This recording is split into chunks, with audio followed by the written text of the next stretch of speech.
A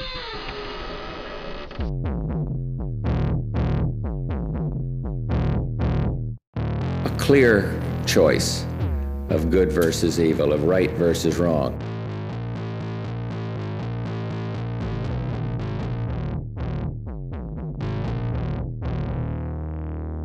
Twisted Tales. Welcome back to Twisted Tales, folks. Hope everybody's having a great week. Now, my next tale, we're going to talk about Donald Marshall Jr. So, this guy was actually born in my hometown of Sydney, Nova Scotia. Now, Donald Marshall Jr. was born September 13th, 1953. And this guy was a Mi'kmaq leader and indigenous activist. And he was involved in one of the most controversial cases of all Cape Breton. Well, maybe even all of Canada for that matter. Now, Donald was born in the Member 2 Reserve on Cape Breton Island of Sydney, Nova Scotia. Now, he was the eldest of 13 kids of his parents, Donald Sr. and Caroline Marshall, or Caroline Gugu. Now, Donald's old man was an honorary Grand Chief of the Mi'kmaq Nation. Now, this case has definitely raised questions on how fair our Canadian justice system is. So, on the night of May 28th, 1971, Donald walked through Wentworth Park, and he was actually with an acquaintance named Sandy Seal.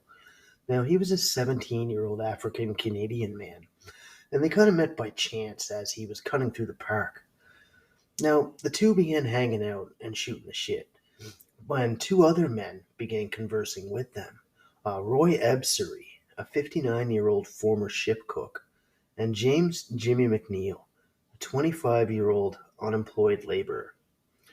Now, Marshall and Seal kind of tried to bum money off them, and, they didn't overly care for that. Like, and when the convo was over, it kind of pissed off Roy Ebsery.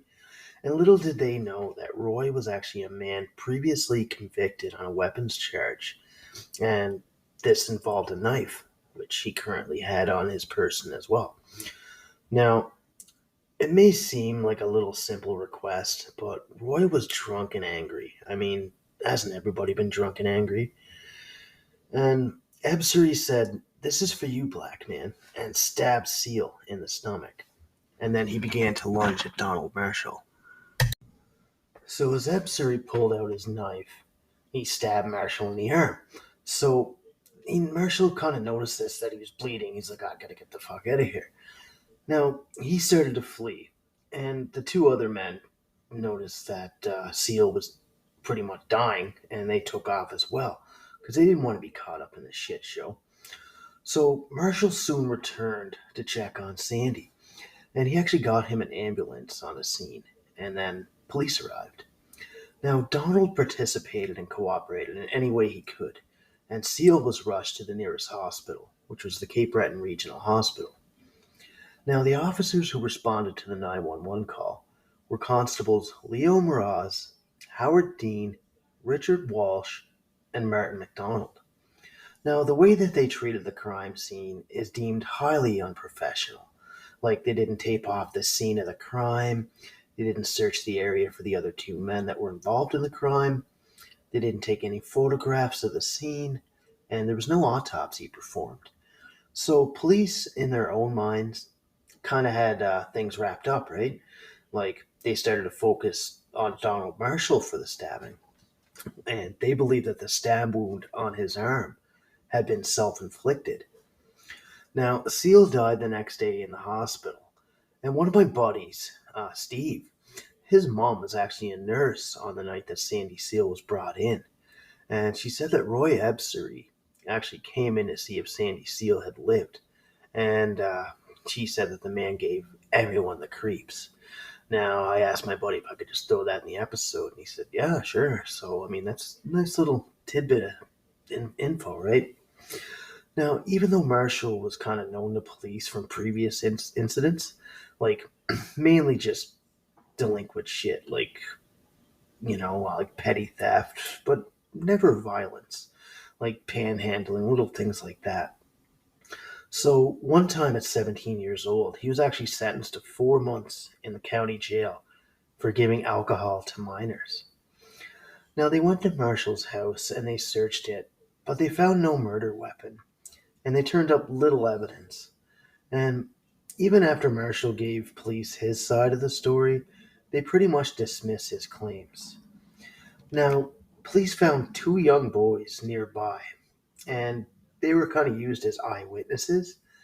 Maynard Chant, a 14-year-old, he was on probation for like a minor criminal offense, and 16-year-old John Practico, a mentally ill boy with kind of like a knack for making up stories. And they used these boys pretty much like as any cops would, I guess, and they try to kind of manipulate them. I mean, one boy was on probation, and the other guy could be easily manipulated, right? So these are the two guys that they had to pin shit against Marshall. Now, the two boys were questioned by Detective McIntyre, with both telling stories similar to Donald Marshall's. Chance said that he'd seen nothing, while Practical stated seeing two adult men run away from the crime scene. A few days passed, and the boys went to the crime scene with McIntyre, who was sort of like giving them suggestions on the matter. Now, the two boys contradicted what they said prior. Chant and Practico now said that they'd seen the argument between Seal and Marshall, and that Marshall stabbed Seal. So this version of the story was totally untrue. Donald was then charged with the murder of Sandy Seal. Now, Marshall's wrongful conviction didn't only stem from like the mishandling of the investigation, but from the Crown prosecutors and even Marshall's own defense lawyer. The Crown attorney, Donald McNeil, had failed to interview the eyewitnesses, who then gave police like shoddy statements of that night. They also failed to give the defense counsel any inconsistency of these statements. Marshall's own lawyers never even interviewed the two boys, and they failed to ask the prosecution for the witnesses' earlier statements. So it's pretty much just a shit show from the start. The court convicted Donald Marshall Jr. of murder, and he received a life sentence. Now, about 10 days after Donald's sentencing, Jimmy McNeil contacted police himself, and he told them that he'd been with Roy Ebsery and seen Ebsery stab Seal. But police just totally ignored this version of the events.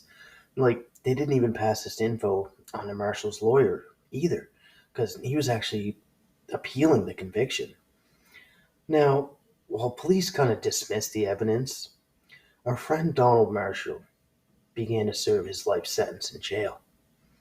Now, as the years went on, Marshall always proclaimed his innocence, and he never wavered this. And the prison even refused him a temporary pass to attend his grandmother's funeral when she was passing away. And about 10 years later, after his wrongful conviction, the Sydney police kind of looked into all this shoddy shit, and they reopened the case. Mainly because Roy Ebsery was blabbing around town that he was the one who stabbed Seal, and he'd actually been convicted in another stabbing case. Plus, he actually wrote a letter to Marshall in jail saying that he knew Marshall didn't kill Seal. Now, the evidence started piling up, so the RCMP had to launch a new investigation. And they found a lot of mismanagement in the case, and they found that racism played a big factor, helping condemn Marshall to life in prison. And the police were just hot and horny to kind of pin the crime on Marshall, and that's why they ignored key evidence and they pressured witnesses. During the new investigation, the RCMP found the murder weapon in Ebsery's house. Now, this gave them concrete evidence, and authorities would now finally release Marshall from jail in 1982. So he pretty much served 11 years in jail.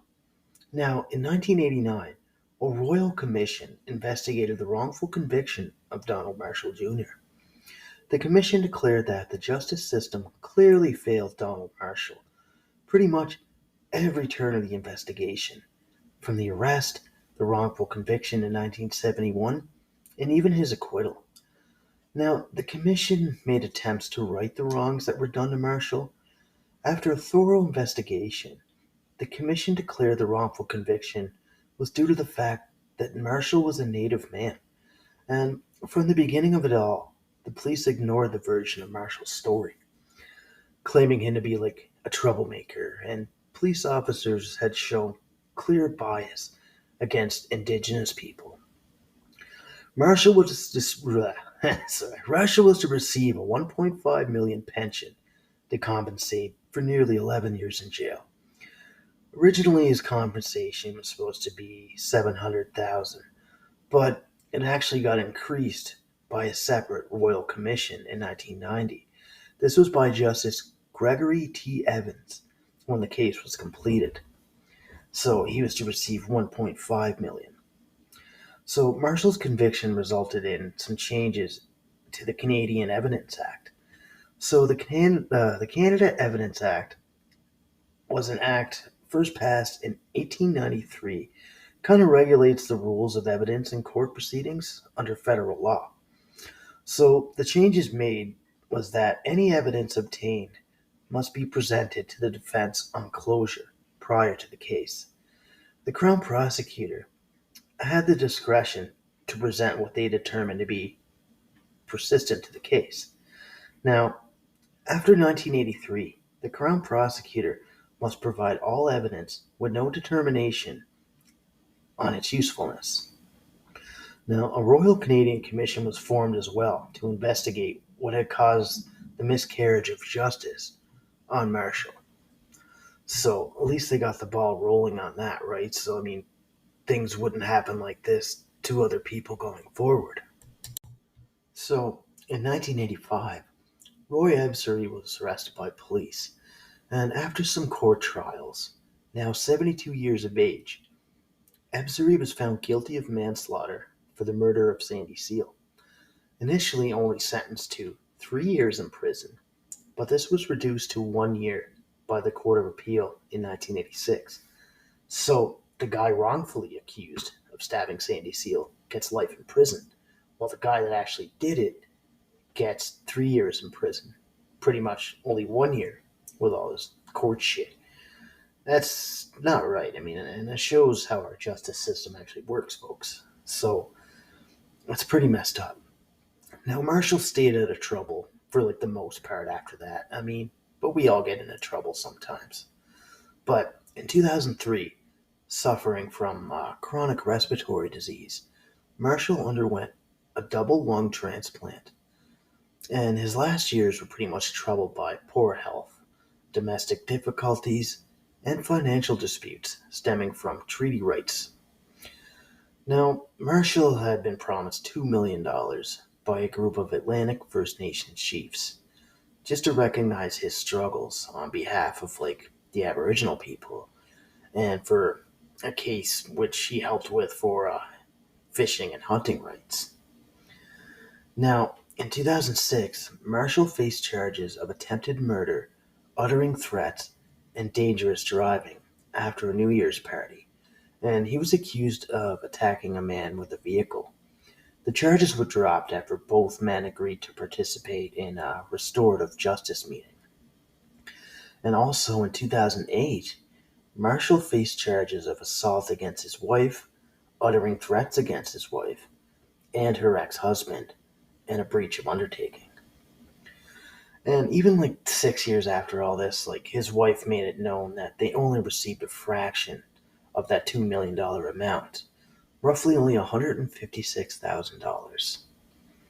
Now, in August 2009, Donald, suffering from kidney failure, was admitted to Cape Breton Regional Hospital, where he passed away at 55 years of age. And he was actually buried a First Nations hero. So, with all this shit that he went through a lot, like jail, wrongful convictions, racism from the police. But eventually, like his life kind of went easy for a bit after getting out of jail, minus the health issues and shit. But he got everything back from his 11 years in jail. So that's my little story on Donald Marshall. I hope you guys like that one, and I hope my new mic's kind of a little better for this episode. So thanks for tuning back into Twisted Tales, guys. I hope you guys have a wicked week. Take care. Good evening. A report released today suggests that justice was not blind, was not always fair in Nova Scotia. The report is the result of almost 3 years' work by a royal commission which investigated the Donald Marshall case, and it paints a disturbing portrait of the system which convicted the Micmac Indian for a crime he never committed. The report says racism and incompetence helped put Marshall behind bars and helped keep him there for 11 years. Susan Ormiston reports. 19 years after Donald Marshall was wrongly jailed, an inquiry vindicates him. At long last, one Donald Marshall Jr. will stand high in the eyes of Nova Scotians where he deserves to stand. The inquiry judges conclude Donald Marshall was a victim, wrongly convicted in part because he's an Indian. Their report says, "We're convinced if Marshall had been white, the investigation would have taken a different course." From the moment the young Micmac was arrested, the judges say prejudice tainted the way he was treated. Sydney's chief of police at the time, John McIntyre, is accused of fingering Marshall because he thought he was a troublesome Indian. That was just the beginning. The report says incompetent police and legal work and disinterest in the Justice Department kept an innocent man in jail for 11 years. Then, as he was finally released, Nova Scotia's highest court added insult to injury. The appeal court said Marshall was partly to blame for his conviction. The commissioners called that conclusion extraordinary, saying it amounted to a defense of the criminal justice system at Marshall's expense, in spite of overwhelming evidence that the system itself had failed. The inquiry also contrasted the treatment Donald Marshall got with that of 2 Nova Scotia cabinet ministers who were investigated by police. The report points out that Nova Scotia practiced 2 types of law, one for those with influence and another for Donald Marshall. The report says officials in the Attorney General's Department are more concerned about the career of a politician than the reputation of an Indian. Donald Marshall himself avoided publicity today, saying he's tired of all the exposure, but his lawyer says the inquiry has finally set the record straight. I think he feels better. And I think that he sees now that it has been accepted officially, that the blame belongs elsewhere other than with him. And in Cape Breton, Marshall's mother says she's relieved it's finally over. I want to thank God my son came out in one piece. The inquiry urges some major changes in Nova Scotia's justice system, improved race relations, and better police work in the province. It also recommends that a native criminal court system be set up on Nova Scotia reserves. In all, there are more than 80 recommendations, an indication of just how much needs to be done.